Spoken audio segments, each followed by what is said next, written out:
baik. Nah, sebelum kita lanjut, saya mau ke Pak Ben dulu. Pak Ben, tadi sempat belum terjawab Pak pertanyaan saya mengenai kapan waktu yang tepat untuk berinvestasi. Tadi saya sudah ke Pak Darmadi dan mendapatkan jawabannya. Kita sudah mendengar. Mungkin dari Pak Ben sebagai pelaku industri nih ya, untuk developer sendiri, ada tips dan trik kepada kita semua mengenai kapan waktu yang tepat untuk membeli properti, Pak Ben? Kita coba lihat data-data ya. Jadi saya rasa kita lebih baik itu bicara dengan data, dengan by data, betul hasil sekali. survei dari negara-negara lain ya. Nah, ini Risma akan akan menyajikan beberapa kajian dari negara-negara lain. Wow, oke. Silakan Risma. Oke, terima kasih Pak Ben. Pada kesempatan kali ini saya ingin sedikit sharing mengenai pasar properti di dunia ya.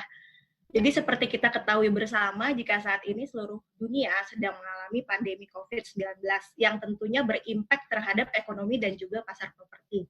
Nah, sebagai contoh negara tetangga kita, Singapura, itu sudah mulai memasuki masa resesi.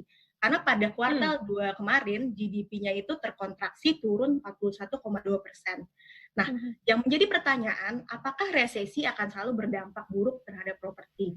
Nah, kita bisa lihat di chart ini, kalau harga properti di Singapura selalu turun nih pada saat terjadi krisis. Kita bisa lihat di tahun 97-98 pada saat resesi ekonomi Asia, terus pada krisis 2008-2009, 2015-2016 juga, itu harga properti di Singapura turun. Tapi segera setelahnya ketika krisisnya berakhir, harganya akan naik kembali. Jadi bisa dibilang saat ini posisi properti sedang berada di bawah, tapi nanti diprediksi tentunya dia akan naik kembali. Oke, next slide-nya. Nah, ini contoh lain saya ambil dari negara Australia. Jadi chart ini menggambarkan kenaikan harga rumah di Australia pada saat krisis 2008-2019.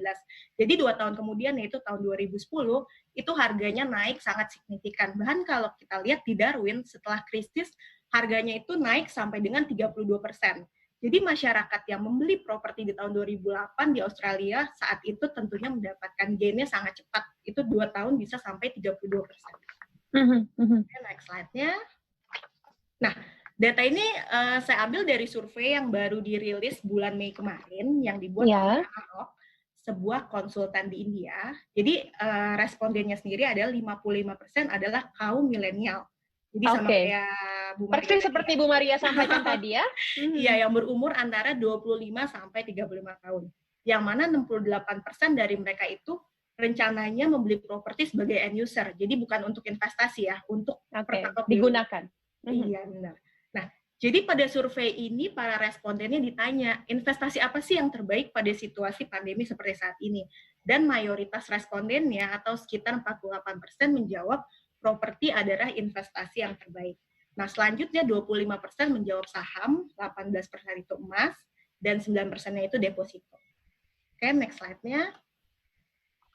Nah, para responden ini ditanya lagi nih di surveinya itu, apakah saat ini adalah waktu yang ideal untuk membeli properti? Mayoritas dari mereka atau 54% dari mereka itu menjawab iya, saat ini adalah waktu yang ideal untuk membeli properti. Karena mereka menganggapnya saat ini tuh waktu yang bernegosiasinya tuh tepat, good deal dari developer dan juga suku bunganya rendah untuk saat ini. Nah, selanjutnya 29% jawabnya maybe, masih belum yakin ya iya apa enggak. Nah, tapi 11% mengatakan saat ini bukan waktu yang tepat, karena mereka juga lagi pandemi, mereka takut kehilangan pekerjaan, dan mereka juga takut kondisi ekonominya nanti akan semakin memburuk. Tapi ada 6% responden yang sudah membooking properti pada saat pandemi, untuk di India ini ya. Nah, lalu mereka ditanya lagi, faktor-faktor apa aja sih yang membuat mereka memutuskan untuk membeli properti saat ini? Nah, 35% berpendapat karena adanya deal yang menarik dari developer.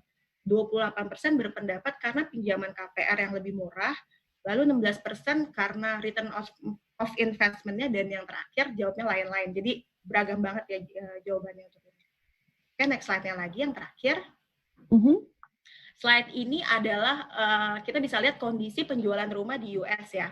Jadi kalau kita lihat di chart yang di sebelah kiri atas, chart ini mengacu pada kondisi normal di bulan Januari 2020. Jadi awal tahun ini ya, itu kondisinya di US penjualan propertinya masih normal.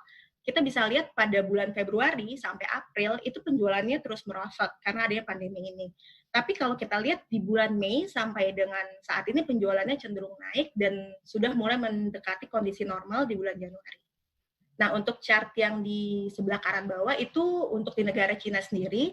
Jadi kita bisa lihat dikarenakan recovery-nya itu lebih dulu dibandingkan dengan negara lain, kita bisa lihat di bulan Februari penjualan rumah di 30 kota utama di Cina ini sudah mulai naik kembali.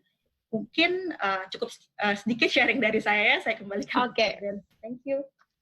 Terima kasih. Ya, terlihat sekali pengalaman-pengalaman masa lalu after crisis tuh, pas krisis harga turun, tapi setelah krisis harga meningkat tajam ya, dan tidak dalam waktu terlalu lama.